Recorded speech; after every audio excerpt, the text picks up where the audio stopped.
welcome back to the kitchen. I'm John Tapper, Chef de Cuisine at Thoroughbreds Chop House and Seafood Grill here in Myrtle Beach, South Carolina. In today's topic in the kitchen, we're going to be making creme brulee. Now, if you make it at home or you go to the restaurant to order it, maybe it's your favorite dessert, I'm going to take you through all the steps it takes to make consistent creme brulee, any flavor, anytime, so stay tuned. Thank you. Now, I've got my ingredients together, so we'll get right to it. And this is going to be our flavoring for this particular creme brulee is orange cognac or Grand Marnier. Here we have 3 oranges, 1 lemon. We're going to use the zest. We have 3 quarts of heavy cream. You want to use 36% milk fat at a minimum. We have 3 cups of sugar, 1 quart of egg yolks, and for equipment, we've got 2 pans, 1 fine strainer, a torch, and a bowl to mix it in. Also creme brulee dishes, but we'll get to that in a second. But this is a pretty simple dessert. It doesn't take much equipment or many ingredients, but you definitely want to follow the technique. So we'll come right back and start putting it together. All right, the first thing we want to do is we just want to get our heavy cream in this pan. So go ahead, we'll get our 3 quarts of heavy cream in here. It's going to glob around a little bit, but just, I like to give it a little shake, try to get it all in there. There we go.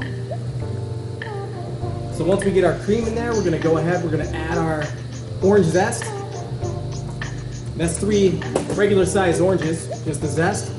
We're going to add our 1 cup of Grand Marnier flavored cognac. And just to bring out those flavors, we're going to go ahead, we're going to zest 1 lemon. Lemon tends to bring out the flavors in just about anything you put it in. And most of the flavor of the lemon is indeed in the peel itself. So we're just going to use this little zester. We're going to take off the layer of skin on the outside of the lemon and get all our flavorings in the cream. We're going to get this on the stove and bring it to a simmer. Next, now that we have our cream, our flavored cream on the stove, we're just going to take our egg yolks, 1 quart of egg yolks. We're going to get that in the bowl. This is our 3 cups of sugar. We're just going to combine this with the egg yolks gently with the whisk. So go ahead and whisk it around. You don't want to add too much air at this stage, because the whole time we're making creme brulee, we're trying to eliminate air. So gently, pretty much instead of whisking, just stir the sugar around with the egg yolks, just like this. And that's really enough right there. Once we bring the cream to a simmer, we're going to go ahead and temper the eggs and then continue on with the process. So now we're bringing this creme brulee to a simmer, and as you can see, the cream is starting to come up to the top of the pot, and that's exactly what we want. You just don't want it to boil over. So you never want to turn your back on this stage of the game, otherwise you'll have cream bubbling all over your pot. So we'll bring it to that boil here, and we're going to go ahead and temper the eggs. So tempering your eggs is just basically, you want to start to cook them, but you want to cook them very gently so you don't have scrambled eggs. So we'll take our cream, we're going to add half of it to our eggs while whisking, and just temper that gently, just like this. There we go. Put this back on the burner, and just temper these eggs here. Whisk, whisk, whisk, whisk. You don't want to have scrambled eggs. And then we'll put the entire mixture back in your cream pot, just like this. Go ahead, scrape the sides. Make sure you get all your yolks and sugar back in the situation. And we'll give it a little stir here. And we're ready to strain. So it's got a nice light color, tons of flavor. We're going to strain it out in a second. And for the straining, although you do want the flavor of the zest of the orange and lemon, you also don't want it in the creme brulee. It's going to be a little chewy, so we're just going to take our fine strainer, easy goes it, and strain out the zest from the cream and egg and sugar mixture. Give it a nice, light, velvety finish. You won't have all those zests in there. And you don't want to have a chewy creme brulee. You want it nice and smooth and decadent. So next we got it strained out. We're going to put it in the dishes and get it in the oven. The next step in the process is we're going to go ahead and fill our creme brulee dishes. So go and get yourself a pitcher. I like to use pitchers because it makes it a little bit easier. Get yourself a pitcher of cold water. And what we want to do is fill it up so the dishes are about half full of water in this 2-inch hotel pan. So see how the water's about half, a little bit, 3/4 of the way up?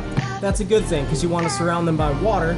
And again, fill another pitcher with your creme brulee mixture. I find the pitchers work easier as though you make less of a mess inside this water bath. If you try to use a ladle, you get creme brulee liquid everywhere inside the water. It just makes a really messy situation. So go ahead and fill them up almost all the way. I like to fill them up almost all the way because it gives a nice amount of creme brulee for each guest. There we go. And we'll fill up the last one here. And this is a pretty important step, is you want to take your blowtorch and eliminate. You see how the air has came to the top of all these creme brulees? And if you leave them on there, it's fine because it's going to be covered with sugar and burnt anyway. But I like to get rid of them. So take your torch, go through the top. The torch starves the top of the creme brulee of oxygen. And just like magic, it gets rid of all the remaining air inside the creme brulee. Works very well. So next we're gonna get them in the oven, 275 degrees for 60 minutes. So it's been 60 minutes and we're just pulling these creme brulees out of the oven. And I just want to show you what they look like when they're fully cooked. And how you can tell easily is when they're fully cooked. Just take something and hit the side of the pan. And when you get a nice firm jiggle, as you can see, these babies are done. So we'll come right back, we're gonna toast one up, and I'll show you what we got. Now this creme brulee is totally done. We put it in the cooler for a couple hours. We let the cream set, and now it's time for the finished product. This is a finished Grand Marnier creme brulee here at Thoroughbred's Chop House and Seafood Grill. So we just cover the top with raw sugar. Now creme brulee translates to burnt cream. And as you can see, you're gonna see right now why they call it creme brulee or burnt cream, because we're just gonna burn the sugar on top and create a nice candy crisp crust for this beautiful creme brulee. You want it a little bit dark, but not too dark. And that's just about it. We'll give you a small close-up. You can see the candy crust. It's beautiful. So thanks for watching. This is Food Fox, Chef John Tapper II, and we'll share more videos. All right, thanks for watching.